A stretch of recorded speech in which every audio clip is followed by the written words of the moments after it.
Only heirs are invited, declared the attorney. I laid my father's property titles on the table. You mean the ones I already possess? Their legacy simply evaporated. Can you even imagine being told you're not family enough to attend your own father's will reading? My stepmother, Diana, thought she'd finally won after years of pushing me out. But the look on her face when I dropped those property deeds on the table? Absolutely priceless. It made me wonder, what the hell did she think was going to happen next? Before we dive into that moment, let me tell you how I even got there, how I turned the tables on my greedy stepfamily. It all started on a rainy Tuesday morning in Singapore. I was deep in the middle of closing a massive development deal when my phone buzzed with a number I hadn't seen in years. It was my childhood friend, Grace. Her voice, it cracked as she delivered the news that just shattered my world. "Maxwell," she whispered, "your father passed away last night. 5 years. Can you believe it? 5 long years since I'd last set foot in Maplewood, the small town where I grew up. 5 years since that explosive argument with my dad that sent me packing, boarding a plane for Asia, determined to make my own name in international real estate. Now, I was returning home, not as the prodigal son, but as a grieving stranger, really. As the taxi pulled up to the sprawling Victorian house, the place where I'd spent my entire childhood, a tsunami of memories just washed over me. The basketball hoop where Dad taught me to shoot.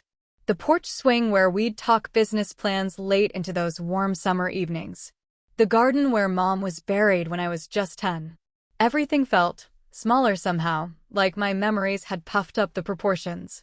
And right there in the driveway, Diana's shiny silver Mercedes, flanked by 2 other luxury cars I didn't even recognize. My dad, he always preferred his old Cadillac. Practical, reliable, unpretentious. Just like him. I paid the driver, my suitcase suddenly feeling impossibly heavy at the bottom of those familiar steps. I didn't even get a chance to ring the doorbell. The front door swung open before I could even touch it. My stepsister, Brittany, stood there. Her face? A perfectly composed mask of polite sadness that didn't quite reach her eyes. "Maxwell," she said, her voice completely flat. "We weren't sure you'd come." "He was my father," I just replied. Simple. Direct. She stepped aside, and I walked into a house that no longer felt like home. The foyer, it was unrecognizable. Diana had redecorated everything in her ultramodern style, all chrome, glass, and furniture that just looked uncomfortable. Not a single trace of Dad's warm woods or worn leather. It was gone. Mother's in the living room with Tyler and some guests, Brittany informed me, not even offering to take my bag. And there she was. Diana.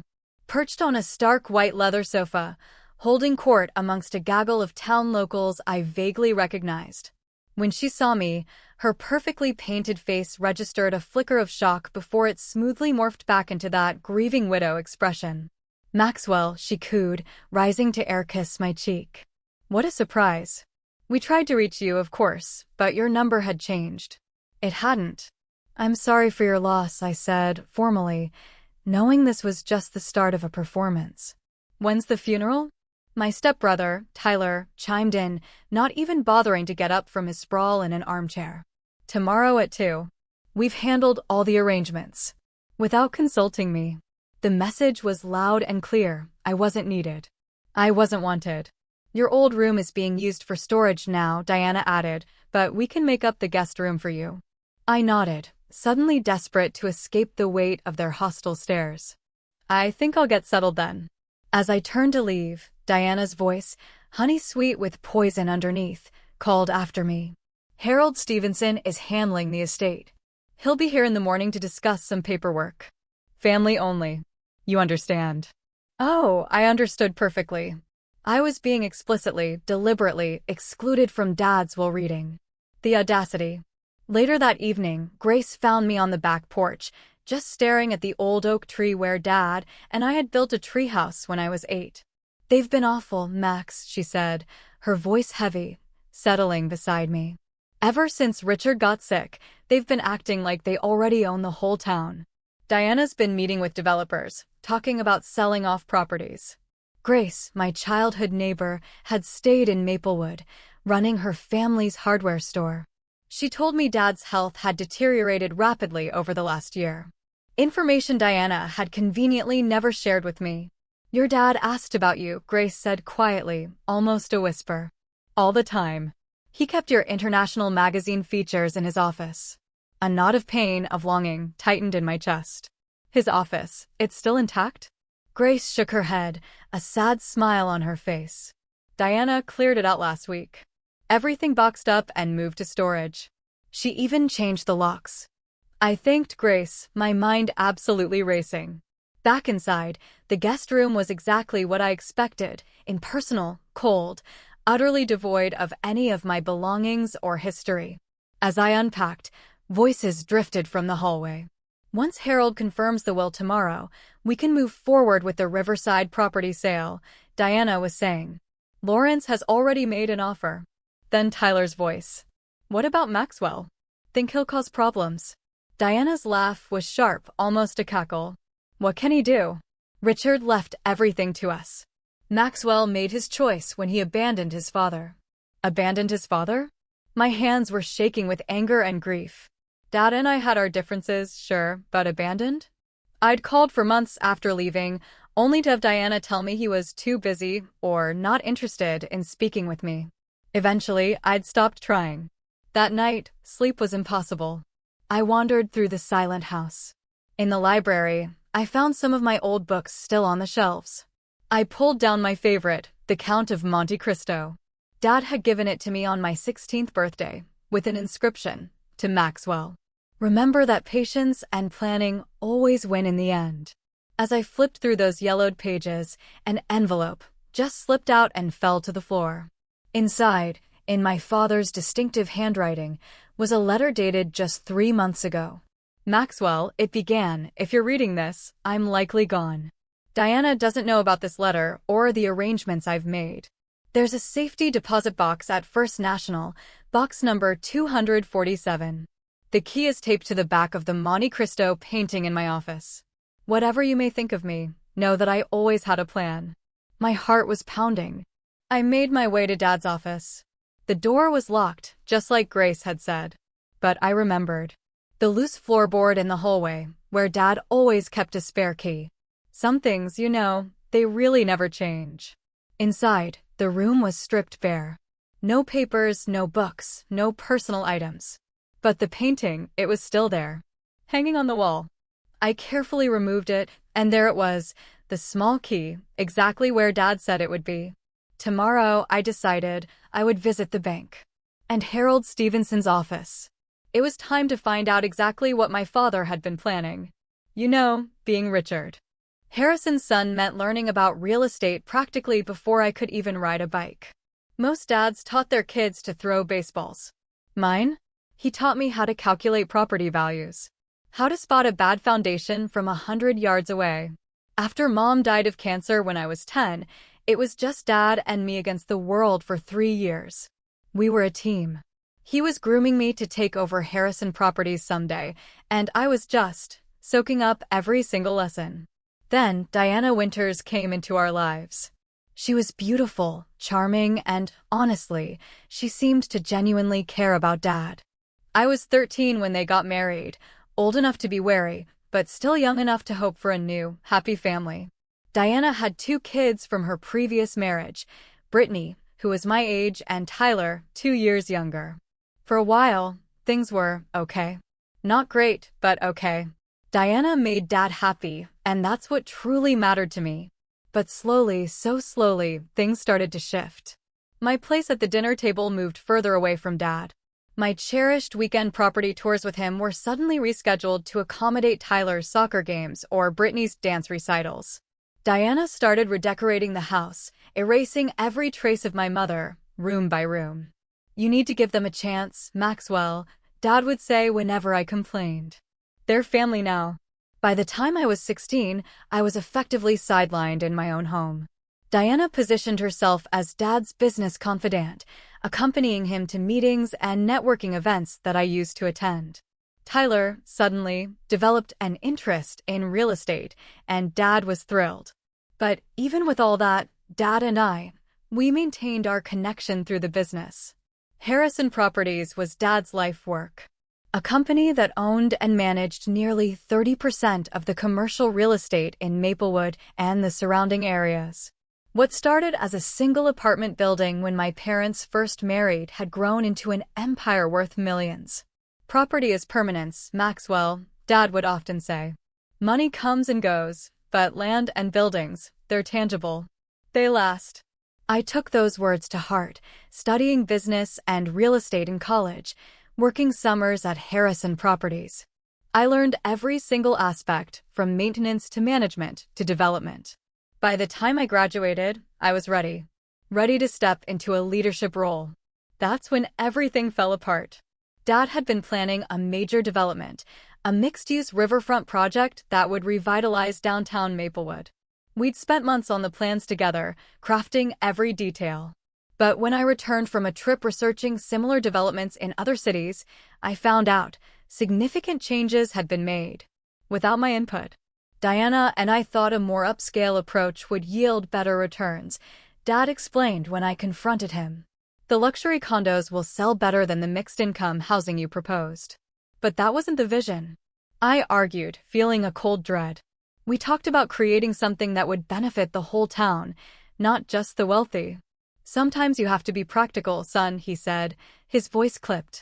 Diana has excellent instincts for these things. The argument escalated. 5 years of pent-up resentment just poured out. I accused him of choosing his new family over me, of abandoning our shared values for Diana's materialistic vision. He, in turn, accused me of being inflexible, idealistic. Maybe you're not ready for this level of responsibility, he finally said, his words like a punch to the gut. Perhaps you should take some time to mature before joining the company leadership. That was the last straw. I packed my bags that very night and caught a flight to Singapore, where a college friend had offered me a position in his developing firm. I vowed to prove I could succeed on my own terms. And I did. Over the next 5 years, I built a reputation for innovative, community-minded development projects across Southeast Asia. My work was featured in international business magazines. I won awards for sustainable design. I made more money than I could spend. But the rift with my father? It remained unhealed. Monthly calls dwindled to holiday greetings, then to nothing at all. I told myself he knew how to reach me if he truly wanted to. But now, Grace had told me the truth. He had tried. Diana had just intercepted every single attempt. The very next morning, I rushed to First National Bank the moment it opened. The safety deposit box, it held exactly what I'd hoped for, a folder packed with legal documents, property deeds, and a small USB drive. I found a quiet coffee shop, hands trembling slightly as I plugged the drive into my laptop. It contained a video file, dated just 6 months ago. And there he was. Dad. On screen. Looking thin and pale, so different from the robust man I remembered. Maxwell, he began, his voice raspy. If you're watching this, then you found my letter and I'm gone. First, I need to apologize. I let Diana come between us, and that's my greatest regret. But I want you to know, I never stopped planning for your future. He explained that over the past 3 years, he'd been quietly, meticulously, transferring ownership of key Harrison Properties assets directly to me. The Riverside development lands. The downtown commercial block. The apartment complexes on Maple Street. All of it had been legally signed over through a series of trusts and transfers, all designed to minimize tax implications. Diana doesn't know, he continued, a flicker of something in his eyes. After your argument, I realized she had more influence over me than was healthy. I saw how she was positioning Tyler to take over, despite his complete lack of experience or genuine interest. I couldn't let everything I built, everything I wanted for you, be squandered.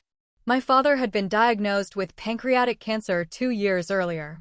Given a limited time, he had quietly, carefully set his affairs in order, working with his old friend and business partner, Franklin Ross, to ensure his legacy would be protected.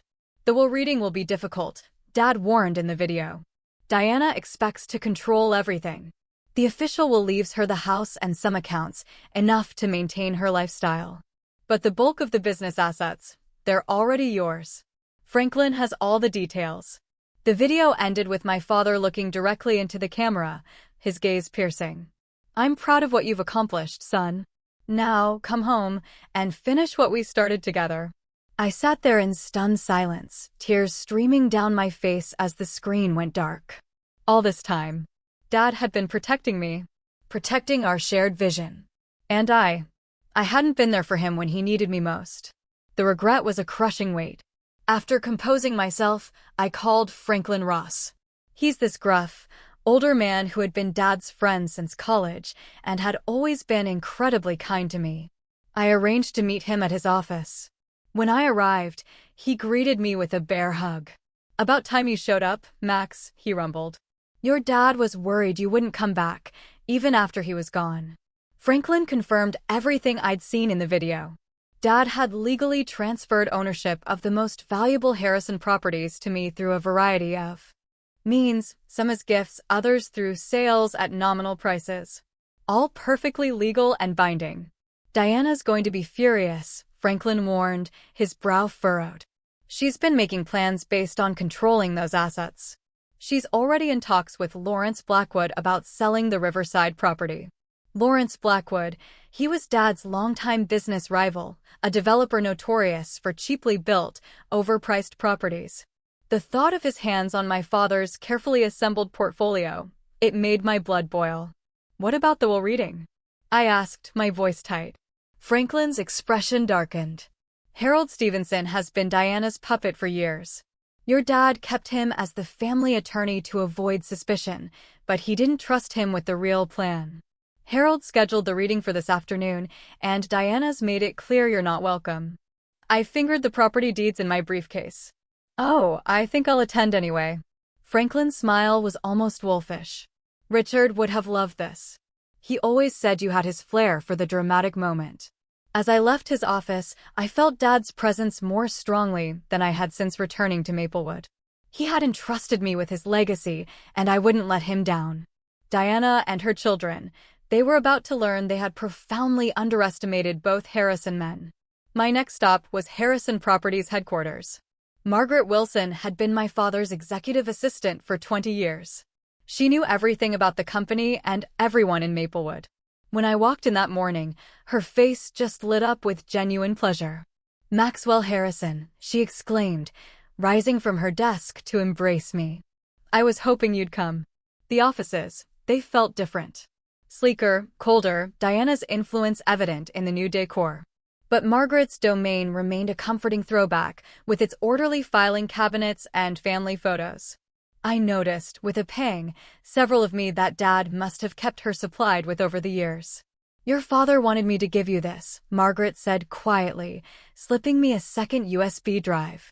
"He made me promise to hand it to you personally. Not to mail it, not to leave it anywhere it might be found." I thanked her, then asked about the company's current state. Margaret's expression turned troubled. "Things have changed since Diana took over operations. Cost-cutting measures, staff reductions. She brought in consultants who know nothing about how your father ran things." "And Tyler?" She lowered her voice conspiratorially. "Tyler's been given a VP title, but he rarely shows up. And when he does, he makes decisions that undo years of careful work." I asked about specific projects and properties, careful not to reveal what I already knew from the documents and my meeting with Franklin. Margaret's answers only confirmed my worst suspicions. Diana had been systematically preparing to dismantle my father's carefully built empire, all for quick profits.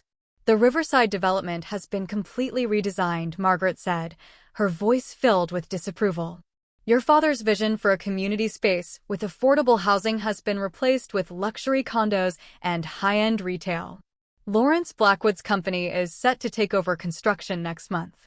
Before leaving, I asked to see my father's office. Margaret hesitated.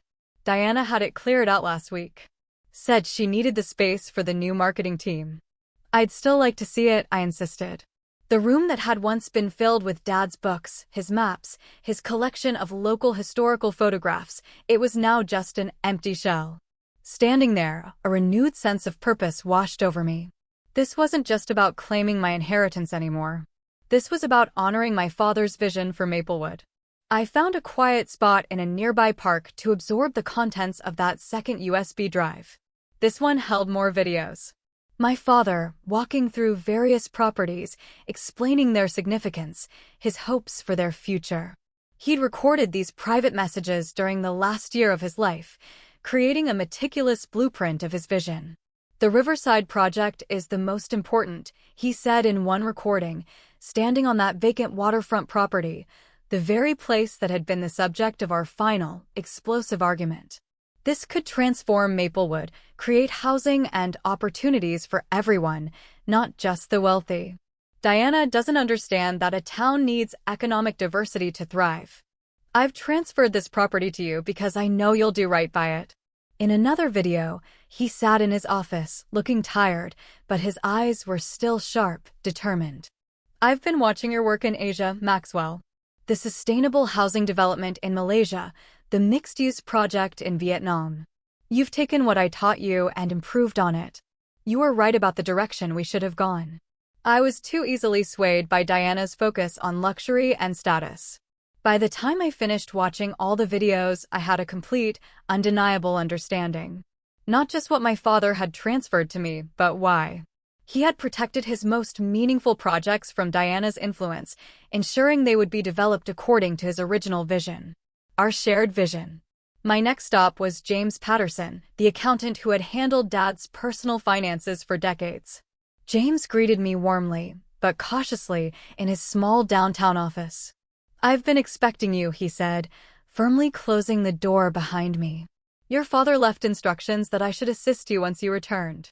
James laid out the incredibly complex financial arrangements Dad had created. Not only had he transferred property ownership, but he'd also established a separate business entity, Harrison Legacy Holdings, with me as the sole owner. "The structure is quite elegant," James explained, showing me flowcharts and balance sheets.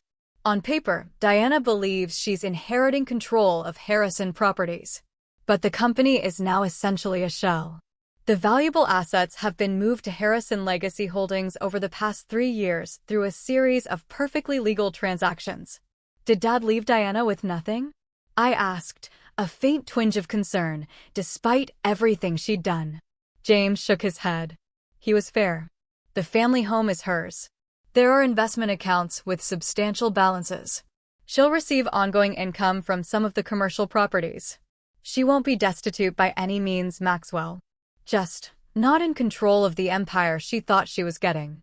I spent the rest of the morning reviewing documents, making calls, verifying every single detail of my legal standing.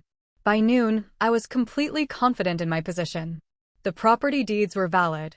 The business transfers were properly filed. My father had methodically ensured his wishes would be carried out, regardless of what his official will might say. As I prepared for the will reading, scheduled for 2 p.m., I felt a strange mix of nerves and absolute resolve. Diana and her children had spent years pushing me out of my father's life, thinking they'd secured their future by doing so. They had no idea what was coming. I dressed carefully in my best suit, charcoal gray, with a subtle blue tie, a gift from my father years ago. In my briefcase, I meticulously organized the key documents: property deeds, business registration papers, transfer records. Irrefutable evidence of my father's true intentions. Before heading to Harold Stevenson's law office, I made one last call to Grace. She had been my rock since returning, and I valued her insight into how to handle the confrontation ahead. "Diana's been telling everyone you abandoned your father and don't deserve anything," Grace warned me.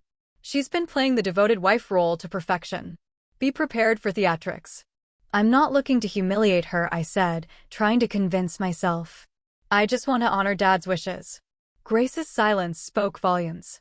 "Okay," I amended, a small, wry smile on my face. "Maybe I want to humiliate her a little." Grace actually laughed. "She deserves it. Your dad wasn't happy these last few years, Max. He missed you. Whatever happens today, remember that he wanted you to come home and take your rightful place." With those words bolstering my courage, I headed to Harold Stevenson's office.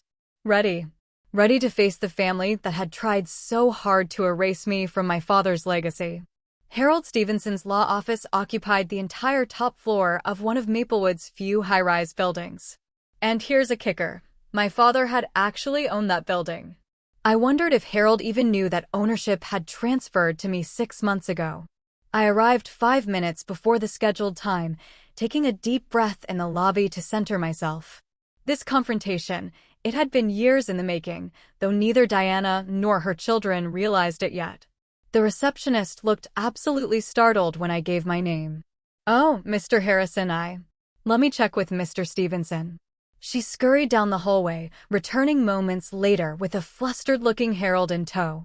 Harold Stevenson had been my father's attorney for 2 decades. He drafted my first will when I turned 18. Handled the paperwork when I bought my first investment property at 21. Yet now, he regarded me like a complete stranger. Worse, an intruder. "Maxwell," he said, pointedly not extending his hand. "This is unexpected. Today's meeting is just a small family gathering to discuss preliminary matters." "I'm family," I replied simply, my voice even. My father's only blood relative, in fact. Harold's discomfort was palpable. "Diana felt it would be best if, given your arrangement, perhaps we could arrange a separate meeting to discuss any concerns you might have." "I'll join today's meeting," I said firmly. "Shall we?" Without waiting for a response, I walked past him, heading straight for the conference room where I could already hear voices. Harold hurried after me, nearly tripping in his haste. When I pushed open the door, the conversation inside abruptly ceased. Diana sat at the head of the table, exactly where my father would have sat, dressed in elegant black that somehow made her ash-blonde hair seem even more striking. Brittany and Tyler flanked her like dutiful courtiers. A few other people were there. Dad's banker, a cousin of Diana's who'd always disliked me, and a man I recognized as Lawrence Blackwood's attorney. Diana recovered first. "Maxwell," she drawled, a forced smile playing on her lips. "This is a surprise." Her tone made it clear it was not a pleasant one. "I came to hear my father's will," I said, walking directly to the empty seat opposite her and taking it. Harold hovered uncertainly at the door. "Diana, I wasn't aware Maxwell would be joining us." Diana's perfectly made-up face hardened. "This meeting is for heirs only," she said, her voice cold as ice. "Maxwell removed himself from this family years ago." I said nothing, just calmly opened my briefcase and removed a folder of documents.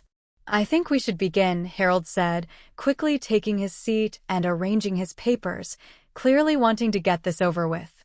"We're here for the reading of Richard Harrison's last will and testament." As Harold began reading the formal legal preamble, I studied the faces around the table. Diana maintained a mask of somber dignity, occasionally dabbing at her dry eyes with a lace handkerchief. Tyler looked utterly bored, checking his watch repeatedly. Only Brittany showed any genuine emotion, her eyes red-rimmed and puffy. "To my wife, Diana," Harold read, "I leave our family home at 247 Maple Avenue, its contents, and the sum of $2 million. Diana nodded, as if this were exactly what she expected. I noticed she didn't seem surprised, or even particularly grateful. This was clearly the absolute minimum she had anticipated. "To my stepdaughter, Brittany," he continued, "I leave the sum of $1 million and my collection of first edition books." Brittany looked up in genuine surprise at this last part. My father's book collection had been his pride, carefully assembled over decades. I was startled, too. This didn't quite align with the plans Dad had shared with me. But I remained silent, waiting. "To my stepson, Tyler, I leave the sum of $1 million and my vintage car collection." Tyler smirked. Dad's cars were worth a considerable amount. That 1965 Mustang alone was valued at over $100,000. "As to my business interests," Harold continued, his voice wavering slightly, "Harrison Properties and all associated assets I leave to." Diana straightened, a triumphant gleam in her eye. My heart pounded. This was it. My son, Maxwell Harrison. The room went deathly quiet. Then Diana laughed. A sharp, disbelieving, almost hysterical sound. "That's impossible," she shrieked. "Richard changed his will 2 years ago. I was there." Harold looked profoundly uncomfortable. "There was a codicil filed 6 months ago," he admitted, weakly. It reversed the previous changes. Diana's face flushed with anger. You never mentioned this. I wasn't aware of it until yesterday, Harold stammered. It was filed with the court directly by Richard. I received the official copy yesterday afternoon. It doesn't matter, Diana said dismissively. Harrison Properties' assets are what matter, and I've been running the company for the past year. The board will never accept Maxwell's leadership after he abandoned his responsibilities. This was the moment I'd been waiting for. I placed the property deeds on the table, sliding them deliberately toward the center where everyone could see. These are the deeds to the Riverside Development property, I said, my voice calm, almost unnervingly so. The downtown commercial block, the Maple Street apartments, and 12 other key properties. You'll notice they're all in my name. Have been for some time. Diana snatched up the papers, her hands shaking as she frantically flipped through them. These must be forgeries, she hissed. They're not, I replied, a small, knowing smile playing on my lips. Dad transferred ownership to me legally over the past 3 years. You can verify it with the county recorder's office. I paused, letting the silence hang heavy. You mean, the properties I already own? I added, unable to resist that dramatic flourish my father would have so thoroughly appreciated. Tyler literally jumped to his feet. You can't just come back after 5 years and take everything. I'm not taking anything, I replied evenly, my gaze locked on Diana's now ashen face. I'm claiming what already belongs to me. What Dad wanted me to have. Harold, is this legal? Diana demanded, her voice rising to a frantic pitch. Can he do this? Harold, who was examining copies of the deeds with a stunned, bewildered expression, nodded reluctantly. The transfers appear legitimate. If Richard signed these properties over while he was alive, they wouldn't be part of the estate. What about Harrison Properties? Diana demanded, her voice desperate. The will says Maxwell gets the company. The company assets are primarily the properties, Harold explained, looking increasingly miserable, caught between a rock and a very hard place. If the properties are already in Maxwell's name, then the company itself is a shell. Exactly, I finished for him, the triumph swelling inside me. Dad also established Harrison Legacy Holdings last year, transferring operational control of all these properties to the new entity. I'm the sole owner. The room erupted into absolute chaos. Tyler was shouting about contesting the will. Diana was threatening to sue everyone, including Harold. Brittany just sat there silently, watching me with an unreadable expression. When Diana finally ran out of steam, I spoke again, my voice quiet but firm. Dad left you financially secure, Diana. The house, investments, some income properties. He wasn't vindictive. But he built Harrison Properties from nothing, and he wanted its legacy protected. He knew you planned to sell it off piece by piece. You have no right. Diana hissed, her eyes blazing. I was his wife. I took care of him while you were off playing developer in Asia. I wanted to come back, I said, the old hurt surfacing. I called for months after I left. You told me he didn't want to speak to me. A flicker of guilt, quickly masked, crossed Diana's face. He was disappointed in you. Then why did he leave me everything that mattered to him? I challenged, my voice rising slightly. Why did he spend the last years of his life creating an elaborate plan to ensure I would carry on his work? Brittany spoke for the first time, her voice small. Is it true? Did Mom keep you from talking to Dad? Before Diana could interrupt, I nodded. According to his videos and letters, yes. He tried to reach me multiple times. Videos? Diana's voice rose in panic. What videos? I patted my briefcase, a slow, deliberate motion. Dad was thorough, Diana. He documented everything. His decisions, his reasons, his hopes for the future of the business and Maplewood. He knew exactly what you were planning. The deal with Lawrence Blackwood, the luxury condos on the riverside, all of it. Harold cleared his throat, clearly rattled. Perhaps we should adjourn for today. This is a lot to process, and there may be legal questions that need resolving. I agree, I said, rising and gathering my documents. My attorneys will be in touch regarding the transition of operational control for the properties. In the meantime, I'd appreciate it if no further business decisions are made without my approval. As I turned to leave, Diana called after me, her voice laced with venom. "This isn't over, Maxwell. Your father wasn't in his right mind toward the end. We'll contest everything." I paused at the door, turning back slowly. "You're welcome to try, Diana. But Dad didn't just leave me property and a company. He left me the truth. Are you sure you want that made public?" The unspoken threat hung heavy in the air as I walked out, my heart pounding, but my step, it felt lighter than it had in years. I had honored my father's wishes. Now came the hard part, rebuilding what Diana had tried to dismantle and fulfilling the vision my father and I had once shared. The morning after the will reading, Maplewood was buzzing with gossip. In a small town like ours, news travels faster than the internet. By the time I stopped at Bernard's Bakery for my coffee, I'd already received a dozen curious stares and several congratulatory nods from old-timers who'd known my father for decades. "Your dad would be mighty pleased," Bernard himself told me, handing over a cinnamon roll on the house. Diana had folks worried about what would happen to the town if she sold everything to outsiders. I thanked him, taking a seat by the window, watching the familiar rhythm of Main Street. Maplewood, in 5 years, had changed less than I had. The same shops lined the street. The same courthouse stood at the end of the square. That same sense of community persisted, despite Diana's best efforts to remake it in her own image. Grace joined me, sliding into the seat across from mine without an invitation. "You're the talk of the town," she said, playfully stealing a piece of my cinnamon roll. "Diana's telling anyone who'll listen that you manipulated your father in his final days, and that she'll see you in court." "Let her try," I replied, a new confidence in my voice. Dad documented everything. He was of sound mind and body when he made these arrangements. Grace's expression turned serious. "Be careful, Max. Diana has a lot of influential friends, and Lawrence Blackwood is absolutely furious about losing the Riverside deal." I was saved from responding by the arrival of Franklin Ross, who just pulled up a chair without asking. "Morning, kids," he said, even though Grace and I were both in our 30s. "Quite a show yesterday, from what I hear."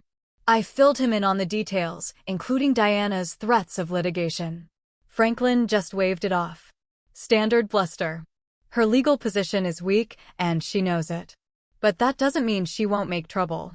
"What kind of trouble?" I asked. "The community kind," Franklin replied. "Diana spent the last 5 years building social capital in this town. Charity boards, business associations, the works. She's convinced a lot of people that her vision for Maplewood's development is the right one. Selling everything to Lawrence Blackwood is hardly a vision," I countered, frustrated. "People don't know that part," Grace pointed out. "They just see the glossy renderings of riverfront dining and luxury boutiques. They don't understand what it would mean for housing prices or for the very character of the town." I spent the rest of the day meeting with key employees at Heirs Properties, reassuring them about their jobs and my intentions for the company. Most of them seemed immensely relieved. Diana's management style had apparently involved a lot of threatening to fire people. But a few, those who had aligned themselves with her, were noticeably cold. Margaret had organized the files I needed to review, giving me a comprehensive and, frankly, disturbing picture of the company's current state. It wasn't pretty. Cash reserves had been depleted. Maintenance on properties had been deferred. Several valuable parcels of land had been prepared for quick sales at below-market rates. She was stripping the company for parts, Margaret said bluntly. "If you hadn't come back when you did." The implications were clear. A few more months and Diana might have done irreparable damage to my father's legacy. That evening, I returned to the house. Diana's house, legally, though I was still staying in the guest room until I found more permanent accommodations. The atmosphere was glacial. Diana had retreated to the master suite, emerging only to glare at me when our paths crossed in the hallway. Tyler was openly hostile, slamming doors and muttering threats under his breath. But it was Brittany who truly surprised me, knocking tentatively on my door after dinner. "Can we talk?" she asked, looking uncomfortable, but determined. I invited her in, curious about what she wanted. Brittany and I had never been close. She had followed her mother's lead in freezing me out of family activities from the beginning, but we had never been outright enemies either. She perched awkwardly on the edge of a chair. I wanted to apologize, she said after a moment of silence. For how things went with Dad, with Richard. I raised an eyebrow at her use of his name rather than Dad. He was always your dad more than ours, she acknowledged, a flicker of sadness in her eyes. Tyler pretended to be interested in the business, but it was all an act. He just wanted the money and status. And you? I asked, my voice soft. Brittany sighed. I just wanted a family. When Mom married Richard, I thought we'd all become one big, happy unit. But she was always pushing, positioning Tyler, excluding you. Her voice grew quiet. It made me uncomfortable, but I didn't know how to stop it. Her confession seemed genuine, but I remained wary. Why are you telling me this now? Because I found something, she said, pulling a small notebook from her pocket. After the will reading, I was curious about what Dad, Richard, was really thinking. So, I went through some of his things Mom had packed away. She handed me the notebook. It was my father's journal from the past year, filled with his thoughts about the business, his illness, and his family. His regrets about our estrangement. His growing concerns about Diana's influence. He wasn't happy, Brittany said quietly. He missed you. And he was starting to see through Mom's manipulations. I flipped through the pages, recognizing my father's distinctive handwriting, his characteristic blunt assessments. There were detailed notes about Diana's meetings with Lawrence Blackwood, her efforts to isolate Richard from old friends, her pressure to change his will. Does your mother know you have this? I asked, my voice low. Brittany shook her head. She'd be furious. But I thought you should have it. It confirms what you said about Dad wanting you to come home and take over. I studied her face, searching for any sign of deception. Why show me this, Brittany?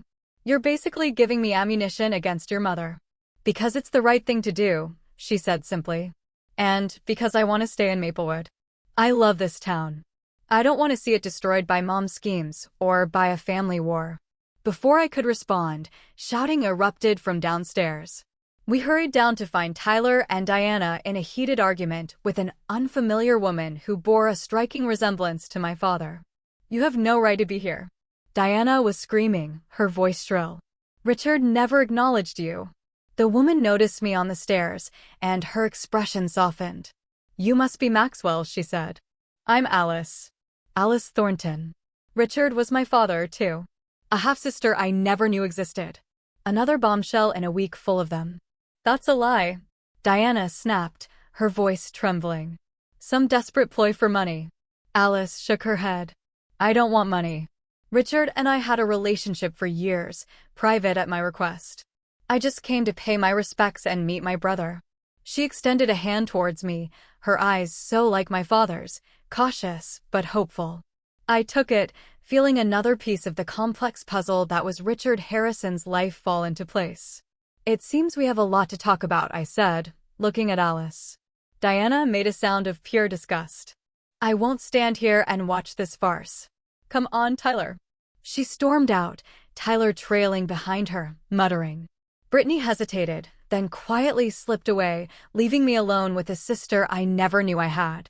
Alice smiled tentatively. This isn't how I imagined our first meeting. Nothing about this week has gone as imagined, I replied with a wry laugh. But I'd like to hear about you and your relationship with Dad, if you're willing to share. We moved to the living room, and Alice began telling me about her mother's brief relationship with my father before he met my mom. How she had discovered her paternity as an adult, and how Dad had welcomed her into his life quietly, respecting her wishes for privacy. He talked about you all the time, she said. He was so proud of what you were accomplishing in Asia, even while he missed you terribly. As Alice spoke, I felt a profound mix of grief and gratitude washing over me.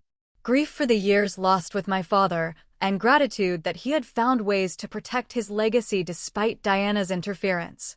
The road ahead would be challenging with Diana's threatened lawsuits and the community divisions Franklin had warned about, but I was more determined than ever. Determined to honor my father's vision for Harrison Properties and for Maplewood itself. The weeks following the will reading were an absolute whirlwind.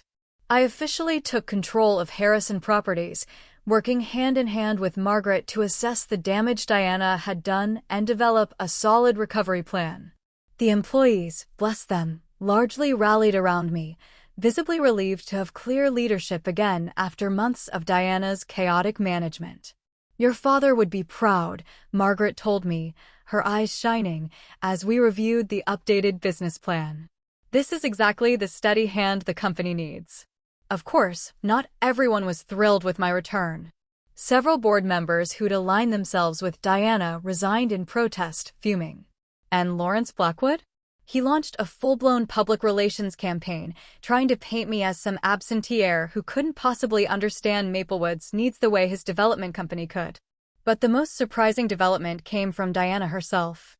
After weeks of threats and posturing, she unexpectedly requested a meeting at her attorney's office. "Be careful, Max," Franklin warned when I told him about it. "Diana doesn't make conciliatory gestures unless she has an angle." I agreed to meet her, genuinely curious about what she could possibly offer that would interest me. Grace insisted on coming along for moral support, waiting in the lobby while I faced Diana and her attorney. Diana looked immaculate, as always, but there was a new brittleness to her perfect appearance that hadn't been there before. The stress of the past month had clearly taken its toll. "I want to propose a settlement," she said without preamble, her voice tight, to avoid costly litigation and public spectacle. Her attorney, a sharp-faced woman I didn't recognize, placed a document on the table between us. "Mrs. Harrison is willing to withdraw all claims against the estate and property transfers," she stated, "in exchange for operational control of the Riverside Development Project." I nearly laughed out loud. "The most valuable property in the entire portfolio." "That's not a settlement," I said, my voice dangerously calm. "That's a heist." "It was my idea," Diana insisted, her eyes flashing. "I worked with Richard on the plans for years. That project is my vision." "It was Dad's vision long before you came into the picture," I corrected her gently. "And it wasn't luxury condos and boutiques. It was affordable housing, community spaces, local businesses." Diana's polished facade cracked slightly. "Maplewood needs to evolve, Maxwell. The old way of doing things is dying." Richard understood that toward the end. "Did he?" I asked, pulling out my phone and playing one of Dad's videos, the one where he explicitly stated that Diana didn't understand his true vision for the Riverside property. Diana's face flushed a furious red. "He was sick. Confused. He was clear-minded enough to legally transfer his most important assets to me," I pointed out, "and to document why he was doing it." The meeting ended at an impasse, with Diana storming out and her attorney promising further legal action. But as the weeks passed, no lawsuit materialized. According to Franklin's sources, Diana's attorneys had advised her that her position was legally untenable. Meanwhile, I had been getting to know my half-sister Alice. Unlike Diana's children, Alice had absolutely no interest in the family business. She was a professor of environmental science at a university in Colorado, passionate about conservation and sustainability. Our conversations gave me so many new ideas for incorporating green spaces and sustainable design into the Riverside development. "Dad would have loved that," Alice said, her eyes lighting up, when I shared my updated vision. He was always interested in environmental initiatives, but Diana discouraged them as too costly. Brittany, surprisingly, had become an unexpected ally in navigating this tricky transition. She had distanced herself from Diana's machinations, moving into an apartment downtown and offering invaluable insights into her mother's business dealings. "Mom's been liquidating her personal assets," she informed me during one of our regular coffee meetings. "Selling jewelry, art, even some of her designer furniture. I think she's planning to leave Maplewood." Tyler remained hostile, but increasingly isolated. His friends in town had begun to distance themselves as rumors of his involvement in some of Diana's more questionable business decisions circulated. The real breakthrough came during a town council meeting where I presented my revised plans for the Riverside development. Gone were Diana's luxury condos and exclusive shops, replaced with a mixed-use development that included affordable housing, spaces for local businesses, a community center, and extensive public access to the waterfront. "This is the development my father originally envisioned," I explained to the packed meeting room, my voice ringing with conviction. "A project that would benefit all of Maplewood, not just the wealthy few." Lawrence Blackwood was there, of course, armed with his own glossy presentation and promises of massive tax revenue from his high-end development. But when residents started asking pointed questions about housing affordability and public access, his proposal quickly lost all support. The Harrison plan preserves Maplewood's character while allowing for growth, Grace argued passionately from the audience. The Blackwood plan turns us into just another playground for the rich. The council voted unanimously to support my proposal, dealing a decisive blow to both Lawrence and Diana's vision for Maplewood's future. As I left the meeting, Lawrence approached me, his expression grim, but resigned. "You win this round, Harrison," he grumbled. "But I've been in this business a lot longer than you. I can wait." "Or you could adapt," I suggested, a small smile playing on my lips. "There's room for your company in my development plan if you're willing to work within a community-focused framework." Lawrence seemed genuinely startled by the offer. "Why would you suggest that?" "Because despite everything I acknowledged, you're good at what you do. And Dad always said that a smart businessman can find a way to do well by doing good." We didn't reach an agreement that night, but the door had been opened. Sometimes, reconciliation truly comes from unexpected directions. The final confrontation with Diana came not in a courtroom, but in the garden of what had once been our family home. I found her there one evening when I came to collect the last of my belongings before moving into my own place. She was sitting on a stone bench near my mother's rose bushes, looking smaller and older than I remembered. When she saw me, she didn't lash out as I expected. "I'm leaving Maplewood," she said simply, her voice devoid of its usual venom. "There's nothing for me here anymore." I sat beside her, maintaining a careful distance. "Where will you go?" "Back to Connecticut. My sister is there." She glanced at me sideways, a flicker of something in her eyes. "You've won, Maxwell. The company, the town's support, even my daughter's loyalty. Are you satisfied?" The question wasn't entirely bitter. There was a genuine, almost raw curiosity in it. "It was never about winning," I said after a moment. "It was about honoring Dad's legacy. About doing right by Maplewood." Diana was quiet for a long moment. "He changed after you left," she finally said, her voice distant. "He became more distant, more focused on his projects.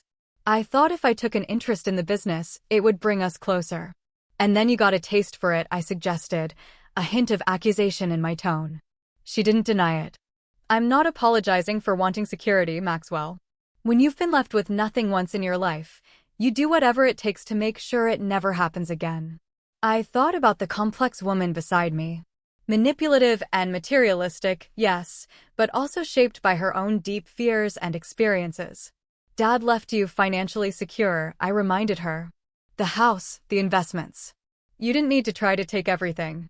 "Need has little to do with it," she replied with unexpected frankness. "But it's done now." She stood, straightening her shoulders, return of her old posture.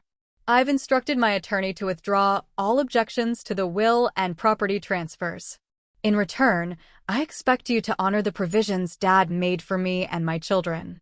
"I never plan to contest those," I assured her. She nodded once, a businesslike conclusion to our relationship. "Goodbye, Maxwell. I doubt we'll see each other again." As Diana walked away, I felt not triumph, but a strange mix of relief and sadness.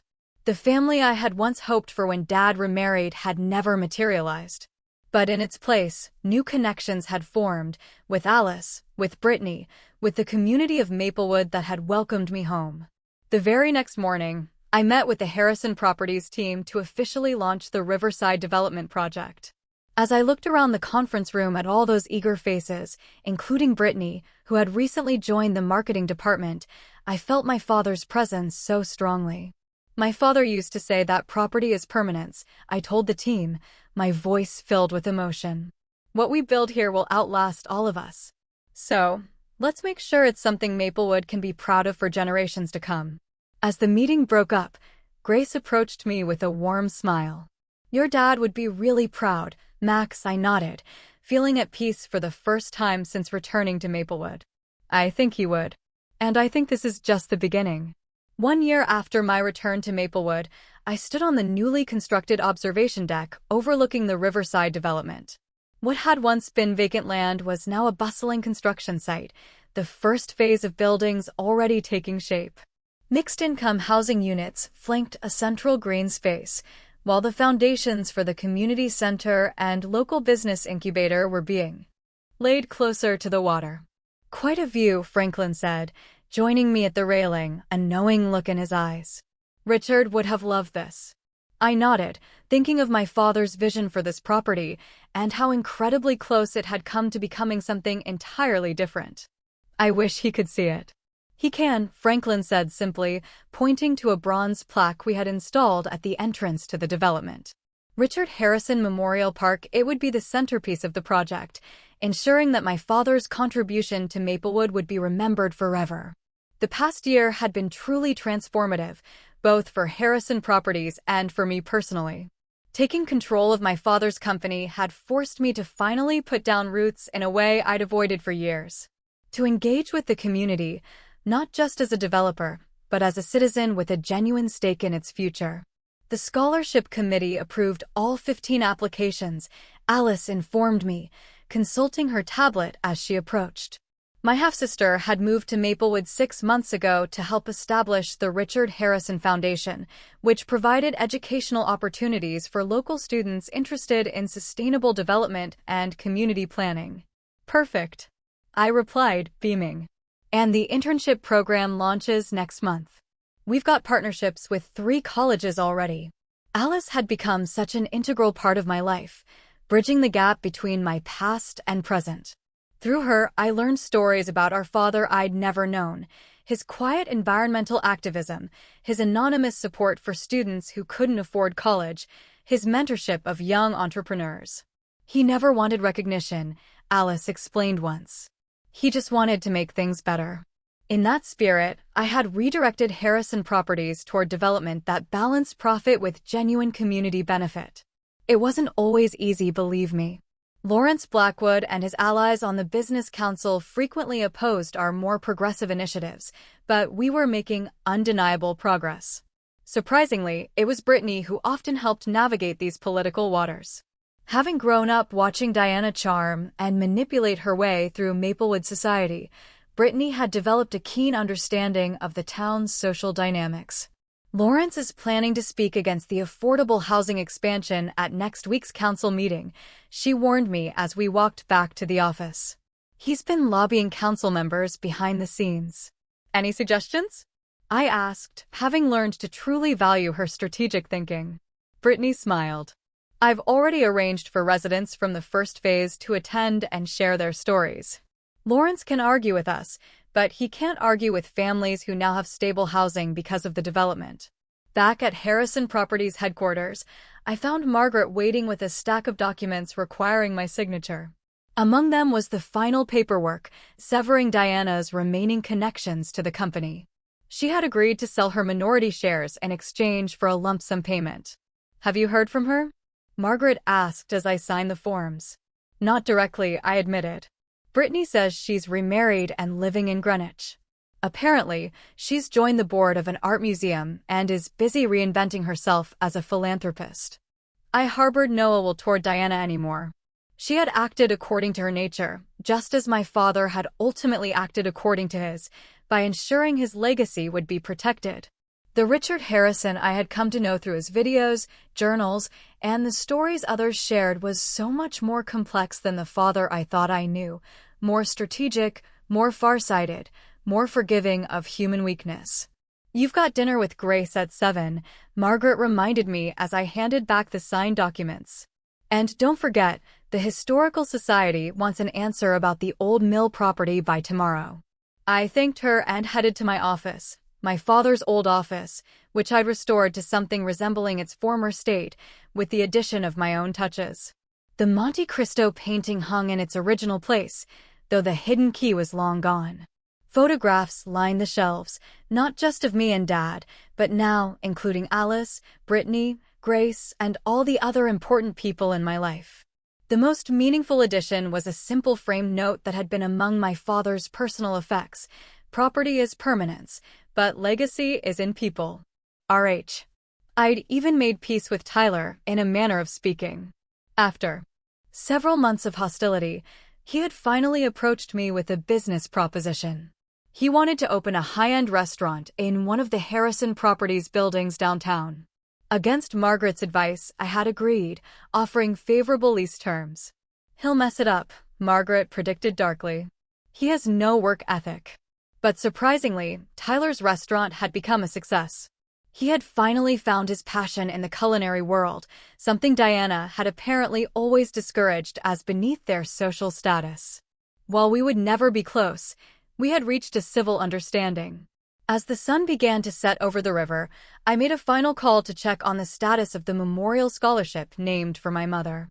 This had been one of my first initiatives upon taking control of the company, creating a fund for young women pursuing careers in architecture, my mother's unfulfilled dream.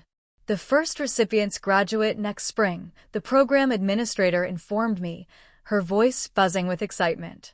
They're already asking about internship opportunities with Harrison Properties. After hanging up, I took a moment to reflect on how far I'd come since that rainy day in Singapore when I'd received the news of my father's death. I had returned to Maplewood, angry and hurt, focused on claiming what was rightfully mine. Somewhere along the way, that mission had transformed into something larger, honoring not just my inheritance, but the immense responsibility that came with it. The confrontation at the will reading, my dramatic moment of placing the property deeds on the table, it all seemed like a lifetime ago. It had been satisfying, yes. But the real satisfaction came from what followed. The relationships rebuilt. The community strengthened. The legacy secured. Grace was waiting for me at our favorite restaurant, her smile warming as I approached. Our friendship had deepened over the past year, gradually evolving into something more. She had been my anchor through the tumultuous transition, my guide to the Maplewood that had evolved during my absence, and eventually, my partner in both business and life. "The riverside lookout is spectacular," I told her as we settled at our table. "You should see the sunset from up there." "Show me after dinner," she suggested, her eyes sparkling. I nodded, already planning to bring champagne. The ring I'd purchased last week was burning a hole in my pocket, waiting for the perfect moment. As we enjoyed our meal, I found myself thinking about the incredible journey that had brought me here. The inheritance I had fought for had turned out to be so much more than property deeds and business assets. It was a chance to reconcile with my past, to forge new connections, to build something truly meaningful on the foundation my father had created. The real estate deeds I had so dramatically presented at the will reading had been important, yes. They had given me legal control of my father's legacy. But the true inheritance, that was the vision and values he had instilled in me. The lessons about community and responsibility that had shaped my approach to development, even during our years apart. Diana had never understood that. She had seen the properties as mere assets to be leveraged, the business as just a source of wealth and status. She had completely missed the deeper purpose that had driven my father throughout his life. As Grace and I walked along the riverfront after dinner, hand in hand in the gathering twilight, I felt a profound sense of gratitude. For my father's foresight. For this second chance at belonging in Maplewood. For the opportunity to build something that would genuinely outlast me. "What are you thinking about?" Grace asked, noticing my contemplative mood. "Legacy," I replied. "What we leave behind. How we're remembered." She squeezed my hand. "Your dad would be proud of what you've done here. What you're still doing." I nodded, thinking of the complex, imperfect, ultimately loving father I had come to know better in death than I sometimes had in life. He had made mistakes. We all did. But in the end, he had done his very best to protect what mattered most. As we reached the observation deck overlooking the project that would define Maplewood's future, I knew it was time. The ring box felt heavy in my pocket. But my heart was light. Whatever came next, I was exactly where I was meant to be. Building on my father's legacy while creating my own. So, what about you? Have you ever had to stand up for what was rightfully yours against people who tried to take advantage? Or have you experienced a moment where you had to choose between justice and reconciliation? I'd love to hear your stories and thoughts in the comments below. Don't forget to like this video if you enjoyed this story of inheritance drama and family redemption. And subscribe for more true stories that will make you think about legacy, family, and what truly matters in life. Thank you for watching.